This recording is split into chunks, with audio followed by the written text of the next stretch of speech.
We often hear the headlines, right? Conflict breaking out, geopolitical shifts. But what about the deeper costs, the ripples that go way beyond the battlefield?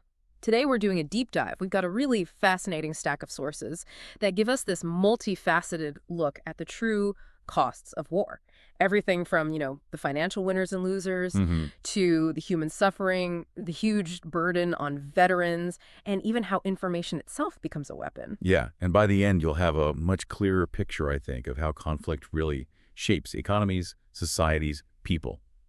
We'll uncover some surprising links and long-term effects you might not have thought about before. Definitely more complex than just the fighting we see on the news. Absolutely. Absolutely. The business of war, profiteering, and the global economy of conflict. Okay, so let's kick things off with the money. The sheer scale of military spending is, well, it's mind-boggling. Our sources point to the U.S. alone, allocating hundreds of billions every year, like $816.7 billion to the Defense Department in 2022. Oh. Yeah. So the big question is, where does all that money actually go? Well, one term that keeps popping up in the sources is war profiteering, and the definition they use is key: deriving unreasonable profit from conflict.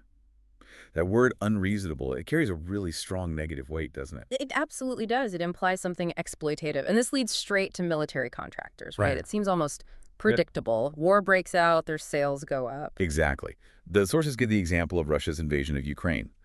The U.S. sends $44.2 billion in military aid, and pretty quickly the Department of Defense needs to replenish U.S. stocks. So you see $1.2 billion in contracts inked fast, like $352 million for Javelins, $624 million for Stingers. And those Javelin missiles, the sources point out they're exclusively made by a Raytheon-Lockheed Martin partnership, a direct line from conflict spending to specific corporate pockets. Right. And what's striking is how the sources see this pattern repeating right now. The military operation in Gaza is described quite starkly as a treasure chest for contractors. The U.S. is scrambling to send more guided missiles, cannons, night vision, armored vehicles. It feels like deja vu almost. It does. And it echoes criticism we've seen before, like with the U.S. and U.K. supplying weapons to Saudi Arabia during the Yemen conflict. That fueled a horrific humanitarian crisis, Amnesty International found bits of U.S. weapons at sites like hospitals, mosques. So pulling back a bit, what does this all mean? The sources seem to suggest that big defense companies, Lockheed Martin, Boeing, RTX, they fit this war profiteer description, partly because of their political clout. Yeah, the influence piece is significant. They mention 2010 figures. The U.S. defense industry spent $134 million on lobbying, plus over $22 million donated to congressional candidates. That's a lot of potential influence. Definitely. And it's not just the giants, is it? What about private military companies? That's another huge piece of the puzzle. The use of PMSEs, private military and security companies, has exploded. One scholar we looked at argues it's almost always morally problematic to use them, even if you regulate them. Why problematic? Well, several reasons. They're driven by profit, fundamentally. That creates potentially dangerous incentives. Plus, governments can use them to kind of bypass public debate about sending national troops. And on the ground, they can just be seen as mercenaries, which undermines legitimacy. And we've seen accusations historically, right? Like Bechtel and Halliburton in Iraq facing claims of overcharging. Exactly. That history is there. It raises fundamental questions about oversight and accountability when war functions are outsourced. And the profit isn't always corporate dollars, is it? The sources mention states benefiting politically or strategically, too, like the CIA backing the Contras in Nicaragua. Yes, strategic gains, political positioning, those are definitely forms of profit in the international arena. And there's even a science angle the sources brought up, which I found fascinating. Oh, yeah. What was that? Siri. The AI assistant on Apple devices, it actually spun out of a DARPA-funded military project. Oh, really? I had no idea. Shows how deep these military research roots can go. Doesn't it? Unexpected connections everywhere. 2, the devastating human and economic toll of conflict, especially civil wars. Okay, so we've touched on the business side, the contractors, the state interests, but the financial numbers, huge as they are, don't capture the human reality. Our sources really shift focus here to the devastating cost, especially in civil wars. Yeah, and that's crucial because civil wars are now the most common type of major conflict we see globally. It's a fundamental shift. And the impact. It falls disproportionately on civilians, doesn't it? Overwhelmingly. Yeah. That's a key finding. The main suffering in civil wars isn't borne by the fighters, but by ordinary people. And it lasts long after the guns go silent. The sources cite figures from the 90s showing nearly 90% of casualties were civilians. 90%, that's staggering. It is. And horrifically, there's evidence civilians are sometimes deliberately targeted, to displace populations, weaken the enemy's support base. It's a brutal tactic. So what does that kind of conflict, that targeting, do to a country's economy? It must be crippling. Utterly crippling. The sources talk about a double loss. First, you divert resources, money, people, effort, away from productive things like farming or manufacturing, straight into violence. Right. And second, military spending itself just balloons. In developing countries, it can jump from maybe 2.8% of GDP in peacetime to 5.8% during a civil war. And that money has to come from somewhere. Us care. Education? Exactly. Public goods suffer. Plus, you have the physical destruction. The sources mention Mozambique losing maybe 40% of its immobile capital, Liberia seeing its main port and electricity infrastructure wrecked. It's just destruction on a massive scale. An economic black hole, essentially. Pretty much. Yeah. And the long-term growth impact is stark. A 5-year civil war can shave more than 2% off the annual growth rate. One study projected that after a typical 7-year civil war, average incomes could be down 15%. 15% lower, permanently. Potentially, yeah. Leading to maybe a 30% rise in absolute poverty. Yeah. And get this, the total income lost during the war might equal something like 60% of one year's entire GDP. Wow. That's decades of development potentially wiped out. It really is. And the recovery, it's not automatic. This idea of a peace dividend where you stop spending on war and reinvest, our sources say it often doesn't materialize quickly. Really? Military spending stays high even after the war. Persistently high, yeah. For the first decade post-conflict, it tends to remain elevated. It acts like a major hidden cost. The overall finding is pretty bleak.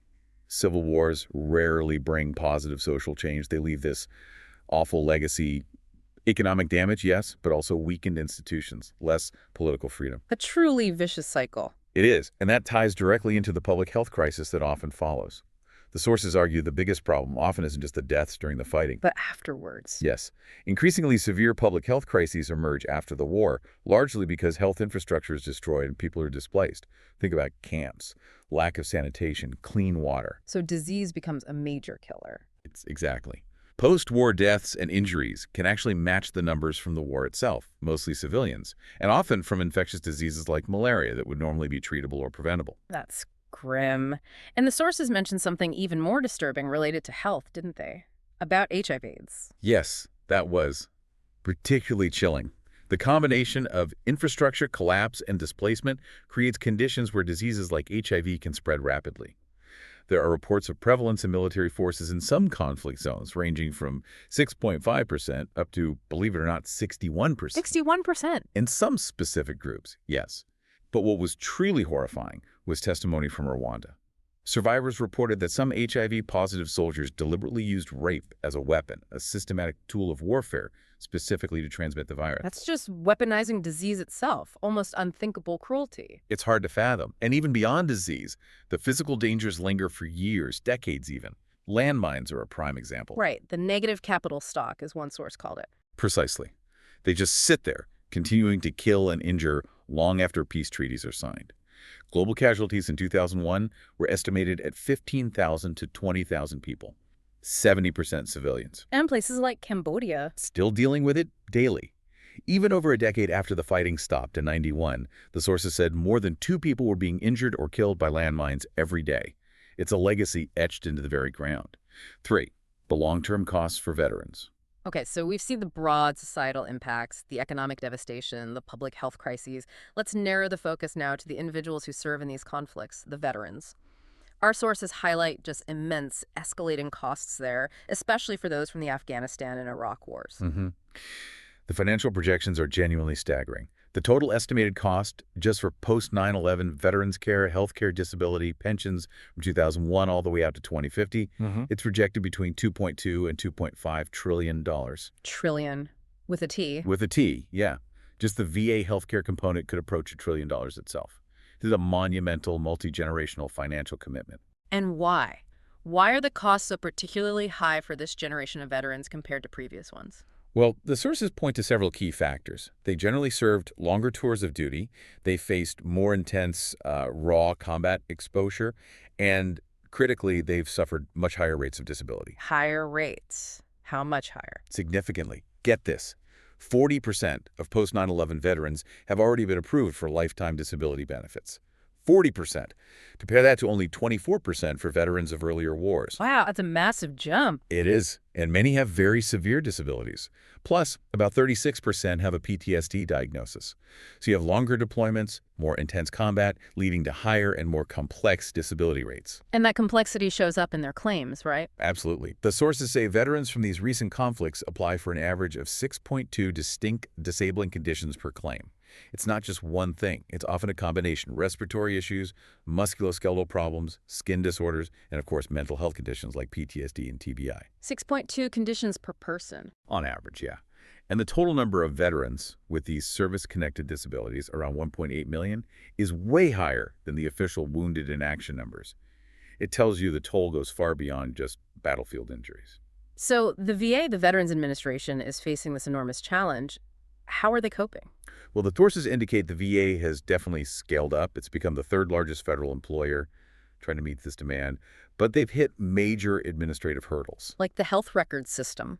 That's a big one. They spent $10 billion trying to modernize their electronic health records, and, well, it failed.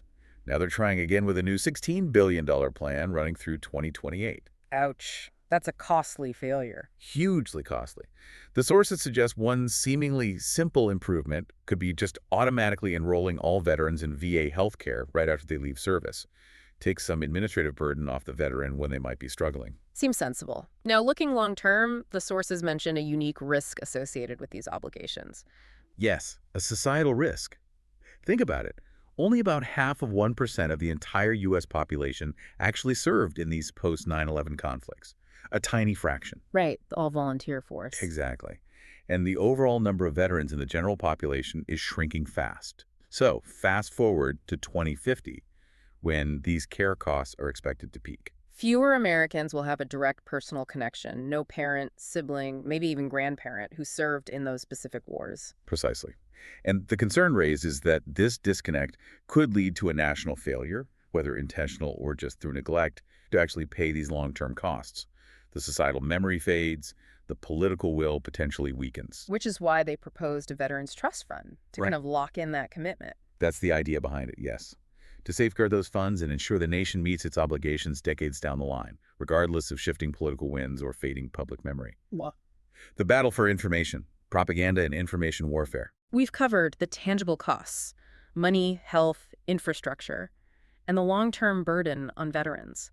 Now, let's pivot to something less tangible, but incredibly powerful: the battle for information, how narrative itself is used as a weapon. Yeah, this is a fascinating dimension. Our sources make a really useful distinction between propaganda and information warfare. Okay, what's the difference? Propaganda, they say, has been around a long time, pre-World War I even. It's more of a continuous effort, disseminating views, facts, sometimes falsehoods, to shape public opinion gradually. Information warfare, on the other hand, is a newer term, late 20th century. It's usually more concentrated, more intense, a specific campaign often linked to a particular hot or cold war. So, continuous shaping versus targeted campaigns. Kind of, and there's a difference in focus, too. Propaganda often emphasizes positive images of us, builds national unity, that sort of thing. Information warfare tends to focus more on negative images of the other, the enemy. Its core principle is simple. Yeah. The enemy is always wrong, our side is always right. Very black and white. And the tools they use have obviously changed drastically over time. Dramatically. The sources trace this evolution. You start with mass newspapers, early film, late 19th, early 20th century. Then radio becomes huge in the 1920s. Then TV dominates from the mid-20th century onwards. And now? Now it's the internet and social media. The sources argue they're increasingly displacing even TV, especially for more educated audiences. They've become the key battlegrounds for information control. Is this kind of information warfare equally effective everywhere? Not really. The sources suggest it's generally most efficient in authoritarian regimes. Why? Because the government has strong control over media, censorship is common. They can push a single narrative more easily. Makes sense. What about democracies? In democracies, state-level information warfare is usually reserved for actual wartime. And even then, it has to be more subtle. They might allow for some apparent objectivity, even limited criticism, because people in democracies are generally wary of anything labeled propaganda or information warfare. Those terms themselves have negative baggage. So it needs a lighter touch, maybe. Okay, let's get into the psychology. How does this stuff actually work on us? It's quite deep, actually. The sources compare the impact on a population's collective mind to how psychotherapy affects an individual. Information warfare, especially when it plays on fear and anxiety, activates our basic survival instincts. How so? We start scanning for danger signals, maybe ignoring safety signals. We react less to objective reality and more based on our pre-existing cognitive schemes. Mental shortcuts, basically. What kind of schemes? Things like personalization, seeing attacks as personal, dichotomous thinking, that black and white, us versus them mentality we mentioned, overgeneralization, taking one negative event and applying it broadly. Our brains under stress look for simple patterns. And propaganda tries to tap into that. Exactly. It aims to essentially replace one worldview with another.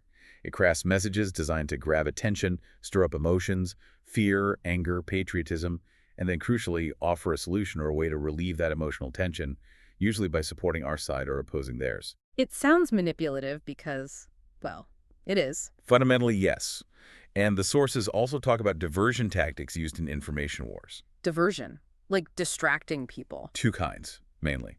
First, diverting attention from actions. They give historical examples like Stalin possibly being misled about the timing of the Nazi invasion in 41, or Hitler being wrong-footed about where the Allies would land on D-Day.